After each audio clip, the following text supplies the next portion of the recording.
امریکی فوج کی جانب سے ایران پر 5ویں روز بھی بمباری کی گئی۔ سینٹ کام کے مطابق ایرانی کمانڈ سینٹرز، فضائی دفاعی تنصیبات، میزائل اور ڈرون صلاحیتوں کو نشانہ بنایا گیا۔ ایران کے شہر اہواز میں کینسر اسپتال کے قریب میزائل گر گیا۔ آپ کو یہ بھی بتائیں کہ 121 بچوں کو محفوظ مقام پر منتقل کیا گیا ہے۔ ایران نے کویت، اردن اور بحرین میں امریکی تنصیبات پر ڈرونز اور میزائلوں سے حملے کیے ہیں۔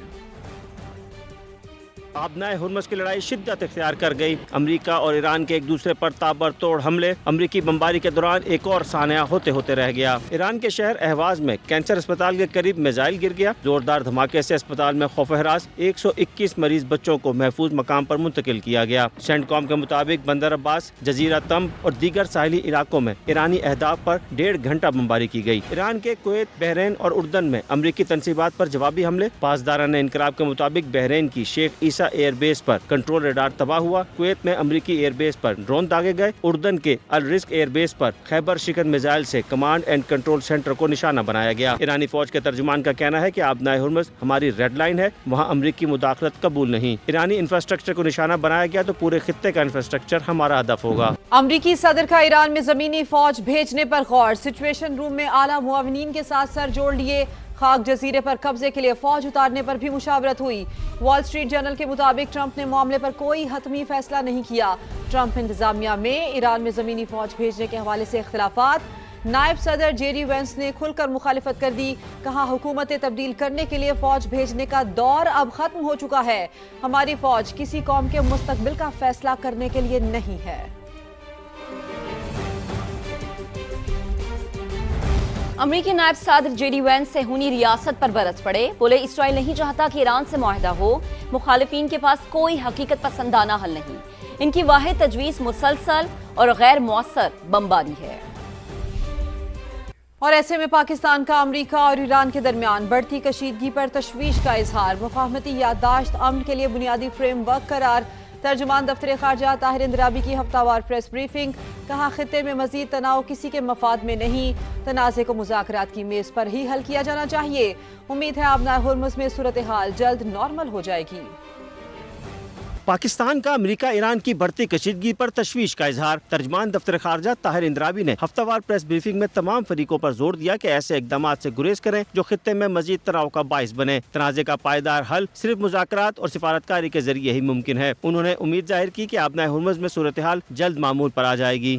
Pakistan will continue to encourage all sides to end violence and resume technical level talks. We express the hope for an early normalization of the situation in the Strait of Hormuz and underscore the importance of ensuring the continued safety, security and freedom of maritime navigation. ترجمان دفتر خارجہ نے حریت قیادت کے خلاف نئی charge sheet کو قابل مذمت قرار دیتے ہوئے کہا کہ بھارت سیاسی انتقام کے ذریعے کشمیریوں کو ان کے حق خود ارادیت سے محروم نہیں کر سکتا۔ انہوں نے پہلگام واقعے میں پاکستان کو ملوث کرنے کی بھارتی کوششوں کو بھی بے بنیاد اور سیاسی محرکات پر مبنی قرار دیتے ہوئے مسترد کر دیا۔ Pakistan categorically rejects India's baseless and politically motivated attempts to link Pakistan with the Pahalgam attacks. Such allegations are consistent with the recurring pattern of attempts to malign Pakistan and divert attention from the fact. ترجمان دفتر خارجہ نے واضح کیا کہ دہشت گرد گروہوں کے خلاف مؤثر کارروائی ہونے تک پاکستان اور افغان طالبان حکومت کے درمیان کسی آئس بریک کا سوال ہی پیدا نہیں ہوتا۔ تاہم دونوں ممالک کے درمیان سفارتی رابطے بدستور برقرار ہیں۔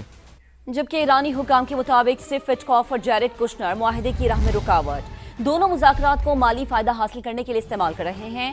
امریکی news website job site کا دعویٰ لکھا کہ ایرانیوں نے نائب صدر جے ڈی وینس کو بھی خبردار کیا تھا۔ ٹرمپ انتظامیہ نے ویب سائٹ کا دعویٰ مسترد کر دیا۔ اور امریکی کانگریس میں اسرائیل کی امداد میں کمی کی قرارداد مسترد۔ 104 اراکین نے بل کے حق میں ووٹ دیا۔ ایک ریپبلکن ممبر نے بھی قرارداد کی حمایت کی۔ غیر ملکی میڈیا کے مطابق 104 اراکین کا صہیونی ریاست کے خلاف ووٹ دینا ایک نیا رجحان ہے جس سے اسرائیل کے لیے تشویش بڑھتی جا رہی ہے۔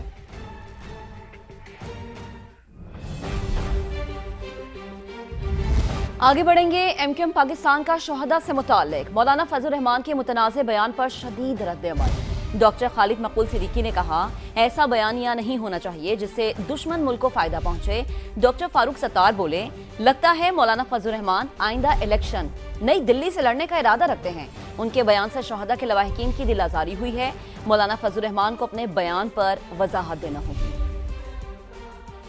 اس بات کا ہمیں ادراک ہونا چاہیے کہ ہمارا کون سا بیانیہ ایسا ہے جو ہمارے دشمن ملک کی میڈیا کے لیے سرخی کا درجہ رکھتا ہو۔ میں سمجھتا ہوں کہ مولانا فضل الرحمان بہت جلد قوم کو اس حوالے سے اعتماد ملیں گے۔ مولانا صاحب اگلا الیکشن نیو دلی یا دہلی سے لڑنے کا ارادہ رکھتے ہیں کیا؟ وہاں جا کر الیکشن لڑنا ہے؟ وہ شہداء ہمارے ماتھے کا جھومر ہیں، ہمارے آزادی کے محافظ ہیں، ان کا شمار ہمارے محسنوں میں ہوتا ہے، ان کی دل آزاری کی گئی ہے۔ لہٰذا فوراً اپنے اس عمل، رویے اور بیان پر نظر ثانی کر کے تصحیح کی جائے اور قوم کے سامنے شرمندگی کا اظہار کیا جائے۔ وزیر ریلوے حنیف عباسی کہتے ہیں کہ شہید کے بارے میں بات کرنے والوں کی زبان کیوں نہیں کانپی؟ کوئی جان قربان کرنے والوں کی جوتی کے برابر بھی نہیں۔ پاکستان جس مقام پر کھڑا ہے شہداء کی قربانیوں کی بدولت ہے۔ میں تو حیران ہوں کہ ہم شہید کے بارے میں بات کرتے ہوئے جو بات بھی ہم نے کی، جس نے بھی کی، جو بھی کرے گا، اس کی زبان کانپ نہیں گئی، اس کا جسم کانپ نہیں گیا۔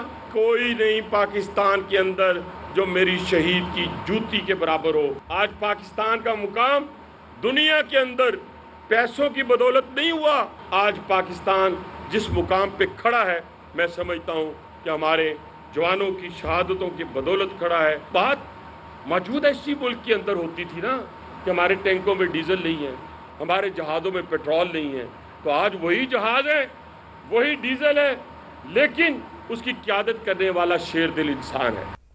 آگے بڑھیں گے۔ وفاقی وزیر مواصلات عبدالعلیم خان کا جلال پور پیروالا موٹر وے M5 کا دورہ، مختلف ترقیاتی کاموں کا تفصیلی جائزہ لیا، موٹر وے سروسز اور اشیاء کے معیار کی مسلسل مانیٹرنگ کی ہدایت بھی کرتی۔ شکیل احمد رپورٹ کریں گے۔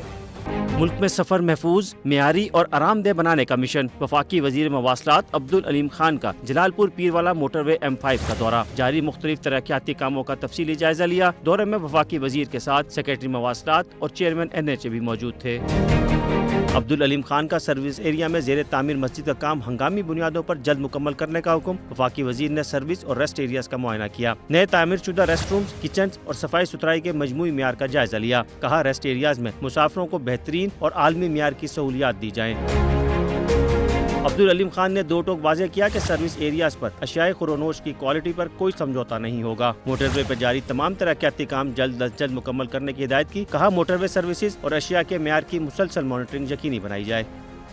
اب آپ کو یہ بتائیں کہ سندھ کے سینئر وزیر شرجیل میمن نے کہا ہے کہ صوبے میں گندم کی وافر مقدار ہے، مگر منافع خوروں نے گندم ذخیرہ کر لی ہے۔